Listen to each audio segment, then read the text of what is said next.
everyone, welcome back to my channel. So today I'm sharing with you a do-it-yourself project. This is for doing alcohol ink. I'll share with you exactly what I use to make alcohol ink and how I make it. And I'm going to get started by going through the supplies you're going to need to do that. If you're not wanting to purchase from the big companies, this is a really neat way of making your own ink. And at the end of this video, I will show you the actual ink on a tip and show you how well it works. So to get started, I'm going to go through everything you need. And then, like I said, I will be sharing with you exactly how to make this ink. So first of all, of course, you're going to need a pair of gloves. It's such a messy project. So make sure you have a pair of gloves so you don't stain your hands with the Sharpie marker. And I also bought from a dollar store was a little mini craft funnel, and those are going to come in handy for pouring the alcohol into those little jars. And of course I bought 10 little jars from AliExpress, and if you want that link I can put it down in the description if you're wanting to know where I got them from. And of course the Sharpies, this is a 12 pack of Sharpies. I'll only be using 10 of them. I'll have to pick as I go which ones I'm going to be using. You need some isopropyl alcohol, and this is 70% as you can see for the jars to begin with. And you also need a pair of pliers, and I'll show you what those are for as we go. So I'm going to get started on making it. I should share with you guys before I get started, you want to protect your desk if you're doing it on your nail desk. So I have some paper towel down. And you can see I have 2 layers of parchment paper. I want to make sure if I get any ink on there, it's not going to go through and stain my desk. Got my gloves on, so I'm ready to go. So I'm going to grab my first jar, and these jars were 10 mils. So I am going to open it up, and we're going to add some alcohol to this little jar. So I'll take one of my little funnels, and it's just going to fit in the top, which is perfect. And we'll fill it probably about halfway or just over with the isopropyl alcohol. I'm noticing the alcohol isn't going down the funnel, so I'll just take it out of the camera just to see why. Okay, so that's as full as I've got it. You can see it there. So now I'm going to grab the Sharpie of my choice, and I think we'll start with the red one. Okay, so here's the red Sharpie. This is where you're going to need your pliers, so I'm going to grab them. And what you're going to want to do is you're going to want to grab this little red piece out of it. So I'm going to grab it with my pliers and pull till I get it out. And there it is. And we're going to drop that right in there. So that's going to help add some ink to the container. So the next thing you're going to want to do is pull the top of the Sharpie off. It's a little bit harder to do. I got it with my hand, but sometimes you'll see me in the video grabbing it with my pliers, but then you do want to grab that because that is the ink with the pliers. And I'm just going to hold it over that bottle, and what you want to do to get the ink out, you just want to squeeze that pad of ink, and I just keep going up and down it. You'll see me doing that, and then I just try to get as much as I can out.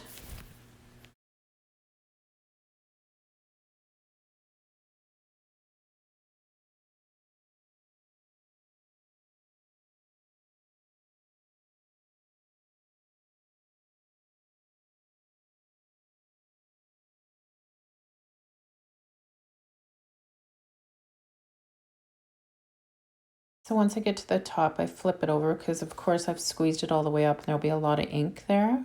And then I just start all over again, just going up it until I'm happy with the color of the ink in the bottle.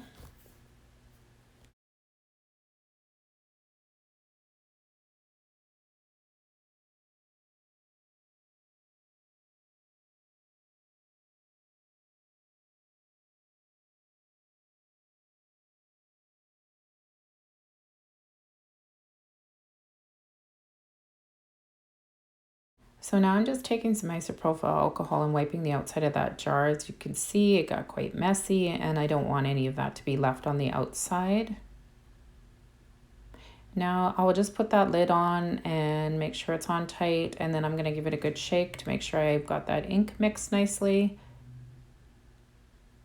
And there it is. It's a nice red.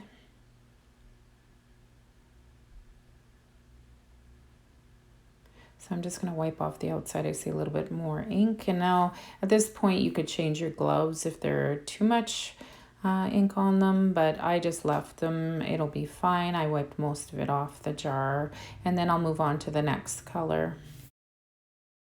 Before I do the next color, I am going to put that ink pad back in that Sharpie marker. It's best to do that because if you need any more red, like a deeper red ink, you could add some more ink after, and this way this pad of ink isn't going to dry out. So yeah, I'll just put it back in, and then you put the cap back on, and like I said, it'll be fine. Then you can use it again if you need to. So I'm grabbing another bottle and I'm going to be doing the same process again. This one's going to be a purple, and I'll show you a couple more. I won't be speaking when I'm showing you, just in case you want to see exactly what I did to make sure that I had enough ink in that bottle. And then at the end, I will be showing you a few different things, and I will be doing an example of marbling on a nail tip. So please keep watching so you can see that closer to the end.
After dispersing the ink, there was a couple spots that I wanted to add some more the ink to, and that's the nice thing. You can add it and you can just keep playing with it till you're happy with the look. But you can see already the marbling is amazing with the inks. Like, it looks like true marble to me. I'm hoping that the camera is picking that up. But yeah, I'm just gonna add the ink and play with it. And once I'm done, then I'll let it dry.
With it, so I'm just gonna set it down. I let it dry. I actually did a thin